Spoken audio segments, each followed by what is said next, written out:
오늘 우리에게 주신 하나님의 말씀은 구약 성경 신명기 6장 4절에서 5절 말씀입니다. 구약 성경 270면에 있는 신명기 6장 4절에서 5절 말씀입니다.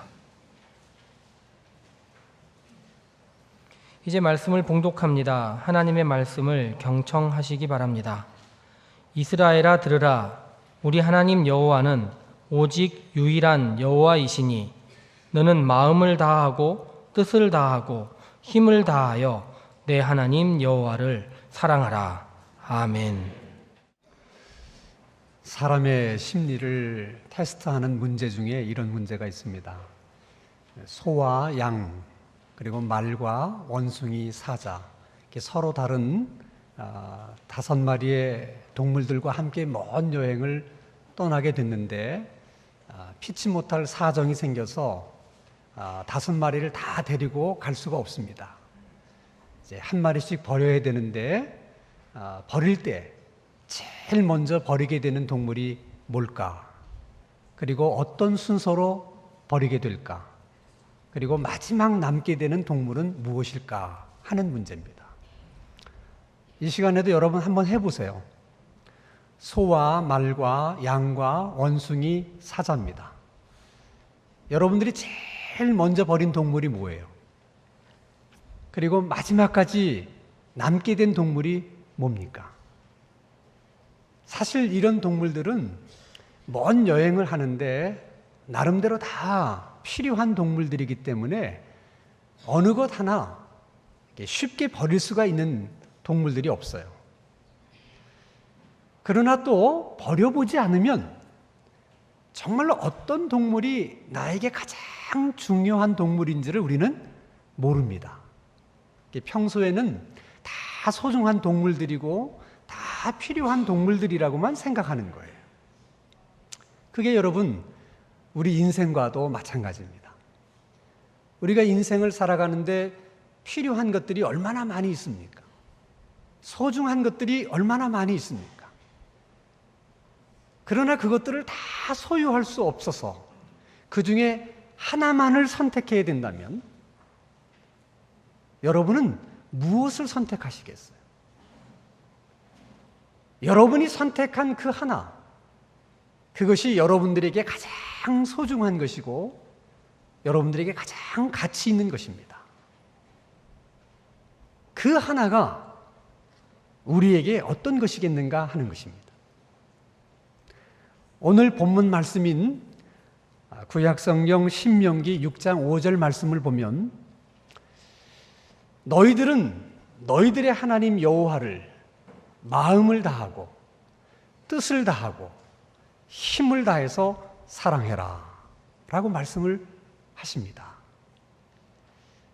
이 말의 의미는 적어도 하나님을 믿는 사람에게 있어서는 가장 소중한 것 그 하나, 가장 가치 있다고 생각하는 그 하나가 하나님을 사랑하는 일이 되어야 된다는 것입니다.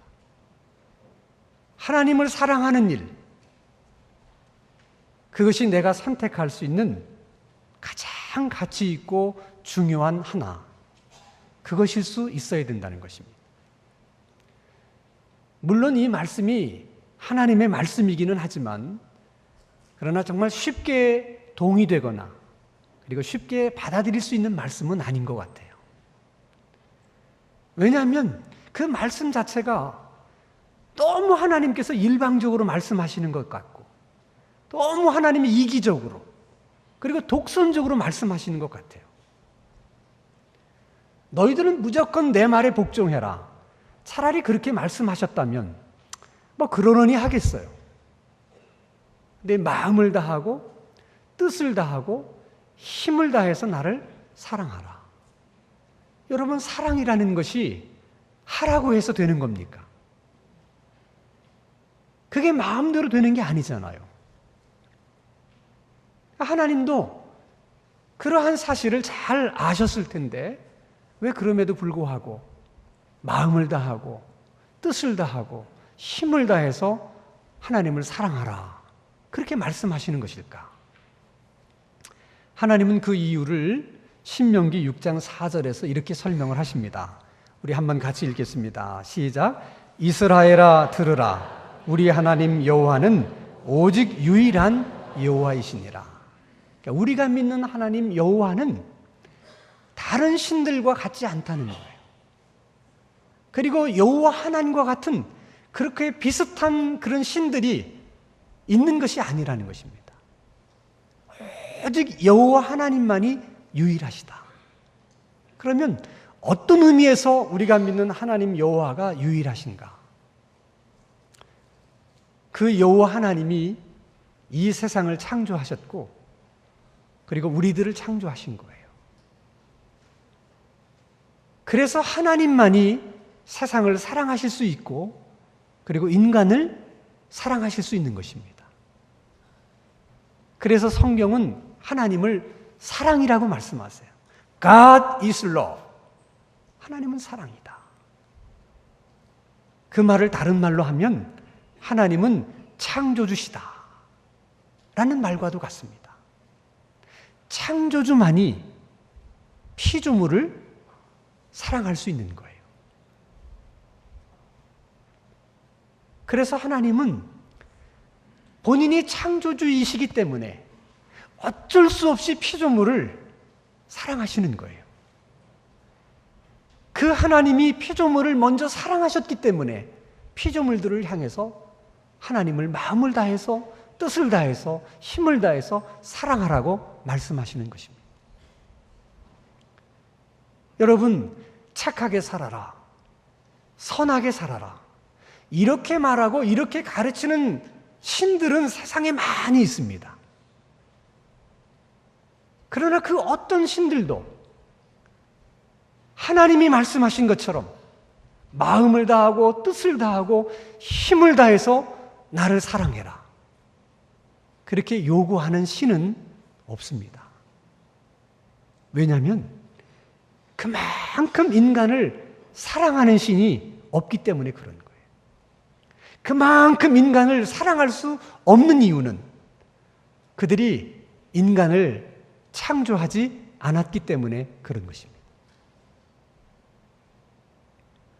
그러면 정말 우리 하나님 여호와는 인간을 얼마나 사랑하셨는가? 그리고 어떻게 사랑하셨는가? 그것은 이스라엘의 역사를 보면 알아요. 이스라엘의 역사 속에 하나님이 인간을 얼마나 사랑했는지 거기에 다 드러나 있습니다. 사실 여러분, 인류의 역사를 봐도 하나님이 얼마나 이 세상을 사랑했는지를 다 알 수 있습니다. 더 나아가서 예수님을 보면 정말 하나님이 인간을 어떻게 사랑했는지를 알 수가 있습니다.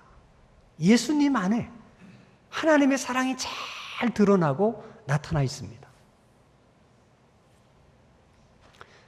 여러분, 물고기 가운데 자식 사랑이 유별난 물고기가 있어요. 가시고기라고 하는 물고기입니다. 가시고기는 사실 일생을 바다에서 사는데 알을 낳을 때가 되면 자기가 태어난 하천으로 다시 돌아와요. 그래서 수심이 깊고 수초가 많은 곳을 선택해서 웅덩이를 파고 거기에 알을 부화합니다. 알을 낳은 다음에는 그 알의 냄새가 바깥으로 퍼져나가는 것을 염려해서 현실 주변에 있는 자기 머리만한 돌을 물어다가 담을 쌓아요. 그리고는 그 웅덩이 안에 있는 알들이 잘 부화할 수 있도록 지느러미를 계속 흔들어서 부채질을 합니다. 신선한 산소를 공급하는 거래요. 그러다가 드디어 알에서 새끼들이 부화를 합니다. 그런데 동시에 다 함께 부화하는 게 아니거든요. 그러면 부화한 새끼를 돌보기 위해서 지느러미를 흔들고 아직 깨어나지 않은 새끼들이 깨어나기를 위해서 또 지느러미를 흔들고 그렇게 웅덩이를 파고 알들이 다 새끼로 깨어나는 동안에 한 15일이라는 기간이 걸리게 되는데 그 15일 동안 가시고기는 아무 먹이도 먹지 않은 채 너무나 열심히 지느러미를 흔들다 보니까 탈진을 해서 그만 죽게 됩니다. 그것이 가시고기의 운명이에요. 그러면 새끼들이, 부화한 새끼들이 그거를 먹는 거예요. 그리고 자라나는 겁니다. 그래서 가시고기는 죽어서까지도 모든 것을 자식에게 주는 거예요. 그 희생적인 사랑, 그걸 보고 이제 가시고기의 사랑을 많이 사람들이 칭송을 해요. 그래서 어떤 사람들은 예수님의 사랑과도 너무 흡사하다. 그래서 그 가시고기의 이야기를 가지고 예수님의 사랑을 설명하려고 하는 그런 분들도 계십니다. 그러나 여러분, 예수님의 사랑은 가시고기로 설명할 수 있는 그런 사랑이 아닙니다. 그것으로서 설명할 수 있는 사랑이 아니에요. 우리들이 너무나 잘 알지 않습니까? 하나님께서 아담과 이브에게 선악을 알게 하는 나무는 절대 따먹지 말아라. 당부하고 또 당부하셨어요. 그런데 아담과 이브는 그 하나님의 말씀은 귀담아 듣지 않고 마귀가 따먹으라고 유혹하는 그 말만 듣고 선악과를 따먹습니다. 그것도 하나님처럼 되고자 하는 불순한 동기를 가지고 선악과를 따먹은 거예요. 그래서 그 인간은 정죄받아 마땅합니다. 버림받아 마땅합니다. 심판을 받는 것이 너무나 당연한 일입니다. 그런데 그런 인간을 하나님께서 버릴 수 없다고 하시는 거예요. 그런 인간을 버릴 수 없어서 잘못은 인간이 했는데 그 벌은 하나님 자신이 받겠다고 인간의 몸을 입고 이 세상에 오셔서 결국 십자가에 죽으신 것입니다. 여러분, 그게 정말 말이 되는 얘기입니까? 여러분 정말 그 사랑이 이해가 되세요? 하나님 사랑은 인간의 머리로는 이해할 수 없는 사랑이에요. 예를 들면 이런 사랑이에요. 여러분들이 어느 집에서 아주 예쁜 애완용 개 한 마리를 분양받아 왔습니다. 너무 사랑스러워서 정말 정성을 다해서 그 강아지를 키웁니다. 없는 돈에 비싼 사료를 사다가 먹이고 또 애완용 전용 샴푸를 사서 늘 목욕도 시켜주고 한 달에 한 번씩 애완용 미장원에 가서 털도 깎아주고 때마다 병원에 가서 예방주사도 맞고 지극정성으로 그렇게 개를 키웠는데 어느 날 먹이를 주는 내 손을 확 물었어요. 그리고 내 얼굴을 확 핥혀버렸습니다. 그것으로도 부족해서 계속 나를 보고 으르렁거리면서 나를 덤벼들어서 또 물려고 하는 거예요. 여러분들이 만약 그런 경우를 당했다면 어떻게 하시겠어요? 얼마나 화가 납니까? 내가 얼마나 지극정성으로 그 개를 키웠는데 이게 어디서 은혜도 모르고 화가 난 김에 막 몽둥이로 두들겨 패든지 아니면 그냥 보신탕집에 갖다 주든지 아니면 그냥 다른 사람에게 그냥 넘겨버리든지 어쨌든 여러분 오만정이 다 떨어져서 다시는 개를 키울 생각이 안 들 거예요. 그게 정상입니다, 여러분. 그런데 그 개를 버릴 수 없어서 보신탕에 넘길 수 없어서 여러분들이 개가 되셨다는 거야. 그리고 그 개를 위해서 여러분이 죽으셨대. 이게 여러분 말이 되는 얘기예요? 정말 이 얘기야말로 개 같은 소리야.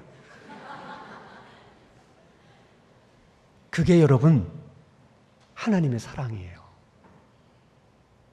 그래서 그 하나님이 우리를 보고 마음을 다하고 뜻을 다하고 힘을 다해서 사랑하라 라고 말씀하시는 거예요.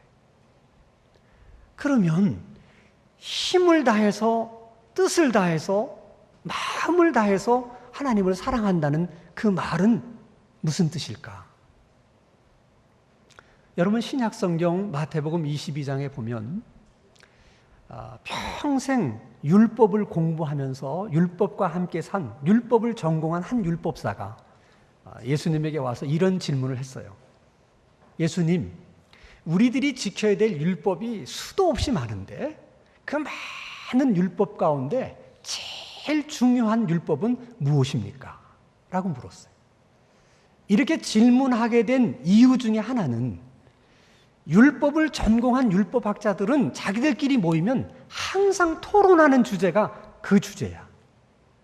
근데 결론이 안 나는 거예요.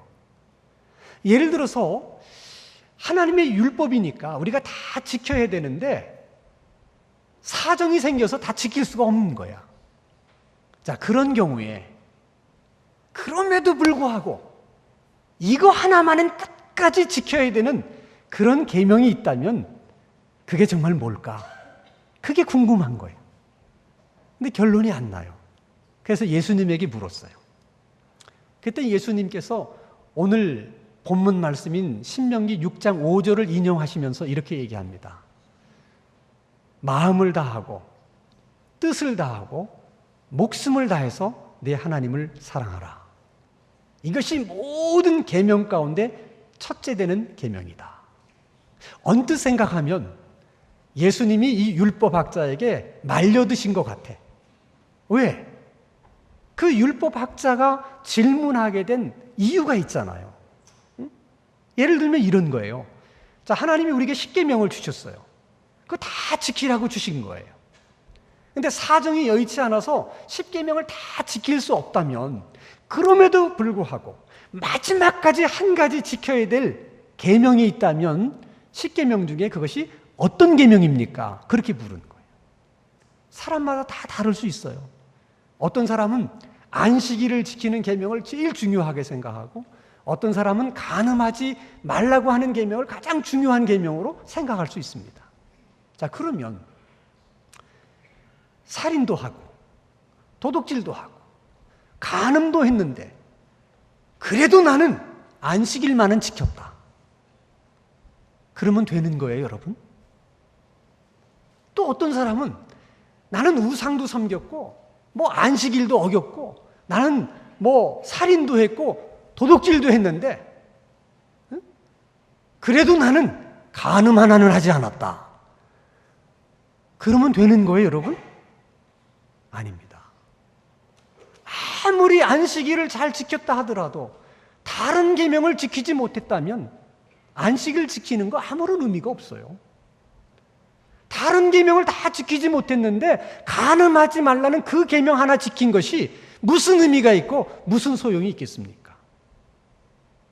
그런데도 왜 예수님은 모든 계명 가운데 하나님 사랑하는 계명이 가장 중요하고 첫째 되는 계명이다 그렇게 말씀을 하셨을까?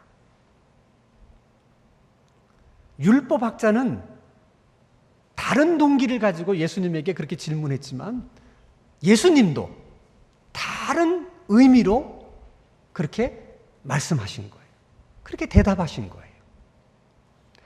예수님의 말씀의 의미는 하나님이 인간에게 지키라고 주신 모든 계명들은 사실 다 하나님을 사랑하라고 주신 계명이에요.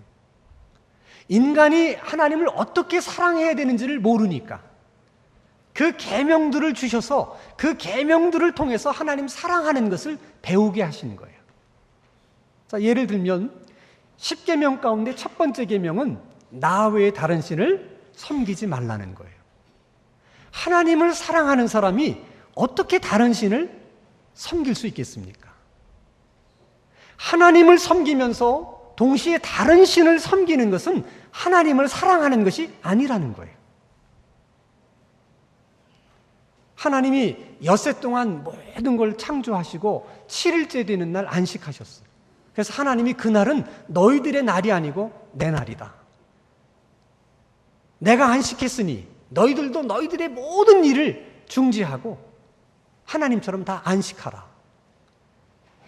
우리가 하나님을 정말 사랑한다면 우리가 어떻게 하나님의 날을 내 날처럼 쓸 수가 있으며 그 날을 쉽게 범할 수가 있습니까?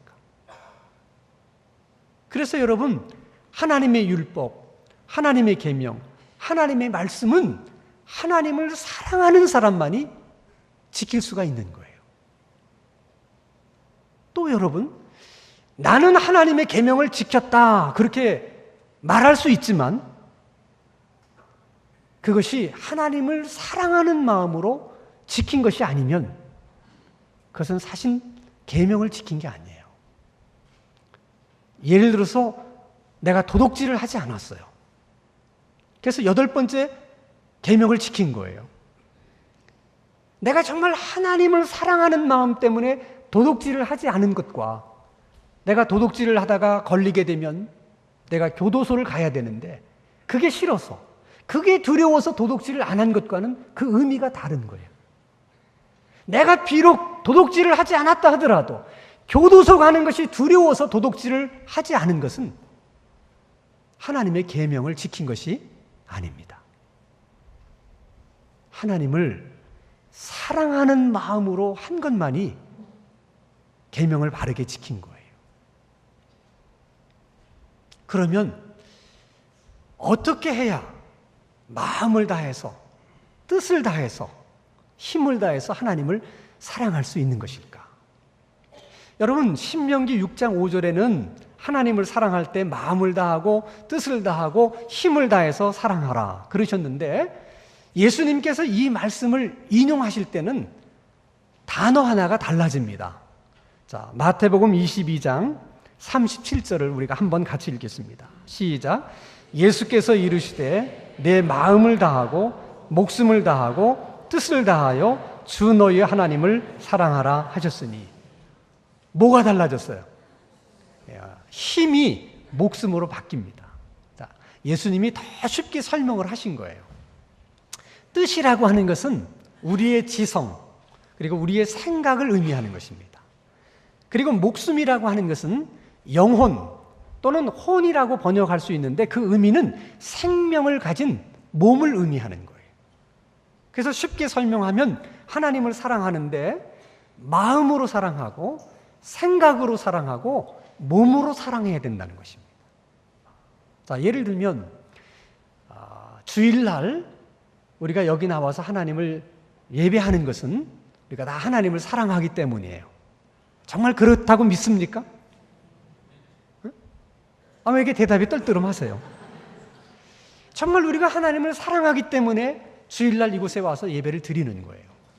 그런데 몸은 여기 앉아 있는데 우리의 생각과 마음이 다른 곳에 가 있으면 그건 하나님을 사랑하는 것이 아니라는 거예요. 그것은 하나님을 사랑하는 마음으로 하나님을 예배하는 것이 아니라는 것입니다. 반대로 주일날 마음은 예배하는 여기에 와 있는데 몸은 영화관에 앉아 있고 TV 앞에 앉아 있으면 그것도 하나님을 사랑하는 것이 아니라는 거예요. 우리가 하나님을 사랑한다 그럴 때는 마음으로, 생각으로, 우리 몸으로 사랑해야 되는 거예요. 그래서 여러분, 하나님을 사랑하려면 평소 우리의 생각, 마음, 몸을 잘 관리해야 됩니다. 그래야 하나님을 사랑할 수 있어요. 자, 여러분, 예를 들어서 외부로부터 우리가 끊임없는 정보들을 우리가 이렇게 받아들일 때 반드시 외부로부터 오는 그 정보들은 마음이라는 필터를 통과해서 받아들입니다. 마음의 필터를 통과해서 받아들인 정보들을 해석하고 판단하고 정리하는 것이 우리의 생각이에요. 그래서 똑같은 얘기를 들어도 지금 내 마음이 어떠냐에 따라서 그 얘기가 다르게 들릴 수 있어요. 그것은 마음의 필터 때문에 그런 것입니다. 그리고 결국 우리들의 생각은 우리의 몸을 움직입니다. 그래서 생각한 대로 행동하게 되고 생각한 대로 우리가 살게 되는 거예요.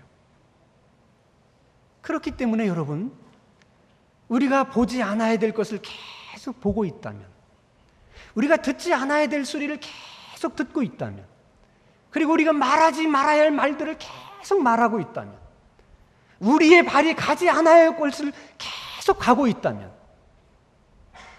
그럼 어떻게 되겠어요?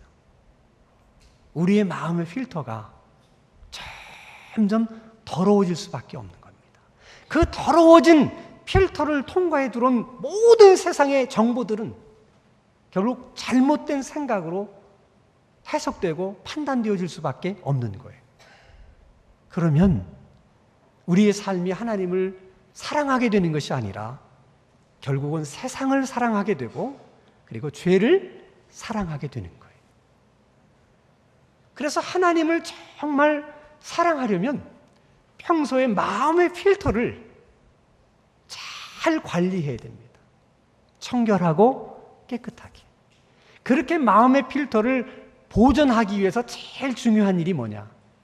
끊임없이 하나님의 말씀을 듣고 말씀을 공부하고 그 말씀을 주야로 묵상하면서 그 하나님의 말씀을 내 마음 가운데 두는 거예요.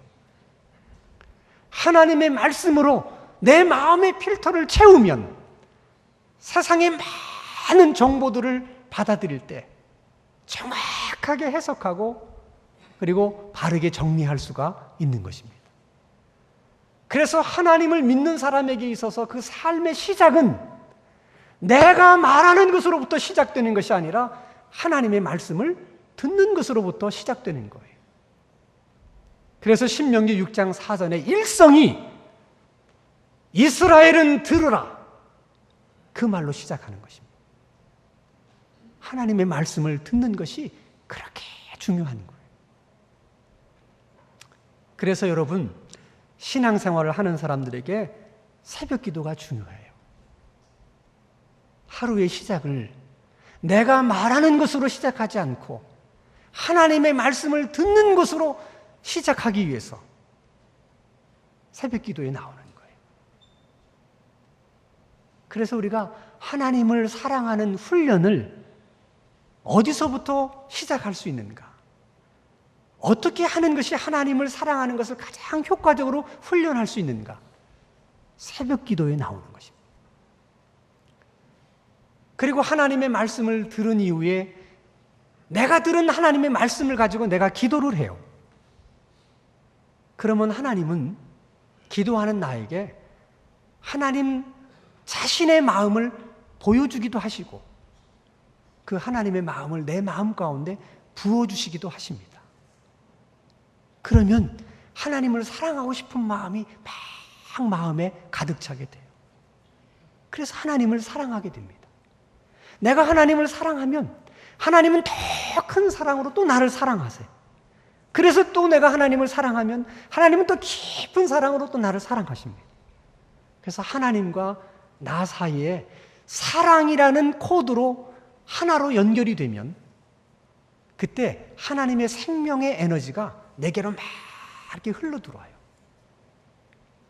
그 하나님의 생명 에너지를 성경에서는 은혜라고도 설명을 합니다.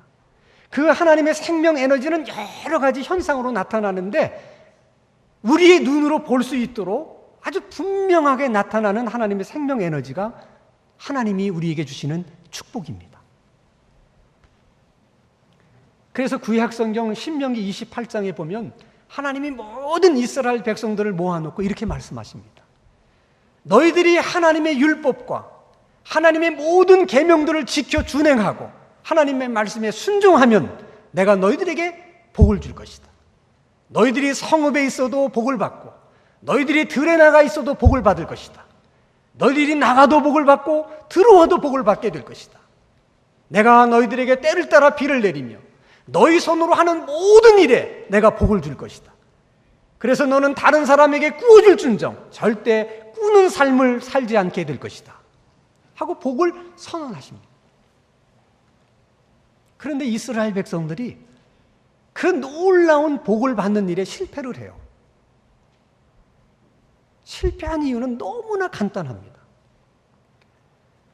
하나님의 계명들을 지킬 때 하나님을 사랑하는 마음으로 그 계명을 지켜야 되는데 그 계명을 지키는 그 행위 자체가 내가 하나님을 사랑하는 것입니다. 이런 고백이 되어야 되는데 그들은 사랑하는 마음으로 계명을 지키려고 한 것이 아니라 하나님이 주시겠다는 복이 그 복에 욕심이 생겨서 그 복을 받으려고 열심히 계명을 지키려고 한 거예요. 그래서 실패했습니다. 하나님의 계명은 하나님을 사랑하는 마음으로 지키지 않으면 지킬 수 없는 거예요.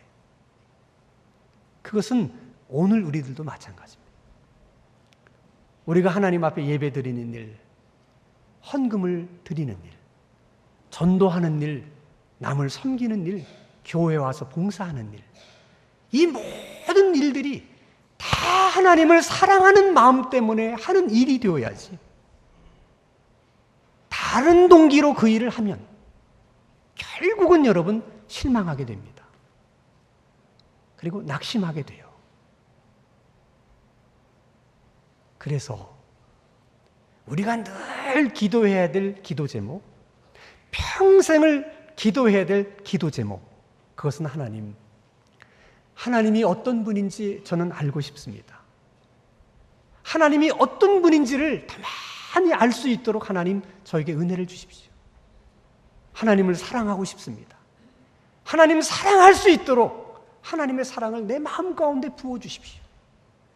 그 기도를 계속 해야 되는 거예요. 그래서 내가 하나님을 사랑하게 되면 하나님은 또 나를 사랑하시고, 그래서 또 내가 하나님을 사랑하면 또 하나님은 나를 사랑하시고, 그래서 어느 순간에 그 하나님의 사랑으로 내 생각과 내 마음과 내 몸이 가득 차게 됩니다. 하나님의 생각으로 내 생각이 가득 차고 내 마음이 가득 차고 내 몸에 가득 차게 될 때, 그것이 우리의 힘이 되는 것이, 그것이 우리 삶의 기쁨이 되는 것이고, 그것이 우리 삶에 행복을 주는 거예요. 그래서 예수 믿는 사람에게 있어서 하나님을 사랑하는 일은 모든 거예요. 하나님을 사랑하는 그 일 한 가지면 충분한 것입니다. 그러므로 우리 모든 삶의 초점을 하나님을 사랑하는 일에 맞춰야 돼요. 우리들의 삶을 하나님을 사랑하는 것에 초점을 맞춰서 하나님이 말씀하신 그대로 우리의 마음을 다하고 우리의 뜻을 다하고 우리의 힘을 다하고 그리고 우리의 목숨을 다해서 그 하나님을 사랑하며 살아가는 저와 여러분들의 삶이 될 수 있기를 주님의 이름으로 축원합니다. 기도하십시다. 거룩하신 하나님 아버지, 하나님을 사랑하는 일을 우리 삶의 가장 큰 가치로 여기게 하시고 우리 삶의 초점을 하나님을 사랑하는 것에 맞추어 살 수 있도록 은혜를 베풀어 주시옵소서. 정말 하나님을 사랑하는 것이 우리 삶의 기쁨이요 힘이요 복이 되게 하여 주시옵소서. 하나님을 사랑함으로 우리 자신들을 사랑하게 하시고 이웃도 사랑하게 하시고 이 세상까지도 사랑하며 살 수 있는 저희들의 삶이 되게 하여 주시옵소서. 예수 그리스도의 이름으로 기도하옵나이다. 아멘.